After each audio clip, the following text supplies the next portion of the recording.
কাজে আপনারা কাউকে নির্বাচন থেকে বাদ দিতে পারবেন না। আমাদের ভোটাধিকার থাকবে না, আমাদের আওয়ামী লীগের ভোটাধিকার থাকবে না, অন্য কারো ভোটাধিকার থাকবে না। আপনারা অনেক কিছু চিন্তা করতে পারেন, আমরা সেই চিন্তাকে ধার ধারি না। আমরা এই দেশের সন্তান, এই দেশের জন্য আমাদের ত্যাগ আছে, এই দেশের জন্য আমরা অনেক কাজ করেছি, সামনে আমরা করতে চাই। তার জন্য জীবন যদি দিতে হয় তাহলে আমরা প্রতিবাদী চাই। এইভাবে দেশের মানুষের কাছে আমরা যাবো। দেশের মানুষ যদি আমাদেরকে গ্রহণ না করে আমরা মাথা বেঁধে নিব শিরা। কিন্তু আপনি ঘরে বসে আপনার সুবিধার জন্য আমাকে বাদ দেবেন, আপনার সুবিধার জন্য আমার ভোটারকে ভোট কেন্দ্র যেতে দিবেন না। সেই ফেসিবাদী আমরা আর দেখতে চাই না। এই ফেসিবাদের বিরুদ্ধে অনেক সংগ্রাম করেছি, সামনের দিকে আমরা আরো সংগ্রাম করবো। কাজে আপনারা কাউকে নির্বাচন থেকে বাদ দিতে পারবেন না। সবাইকে নিয়ে নির্বাচন করতে হবে।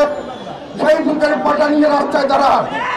বিচার সবসময় করা যায়, বিচারের কোনো টাইম লিমিট নেই। সংস্কার সবসময় করা যায়, সংস্কারের কোনো টাইম লিমিট নাই।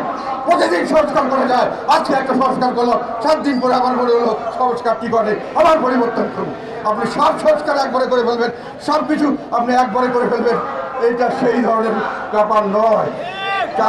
চাল যদি আপনি দেন, যতই তাপমাত্রা বাড়ান, ভাত হতে একটা সময় লাগবে ভাই, সেই সময়টা তাকে দিতে হবে। আর একটা কথা মনে রাখবেন, যে যেটা আমরা দেখতে পাচ্ছি চারা গাছ দিয়ে ফুল ফল, এবং আমরা পরিষ্কারভাবে বলতে চাই আমরা ওনাকে আর সরকার প্রধান হিসেবে আমাদের আস্থা নাই, আমরা তাকে চাই না।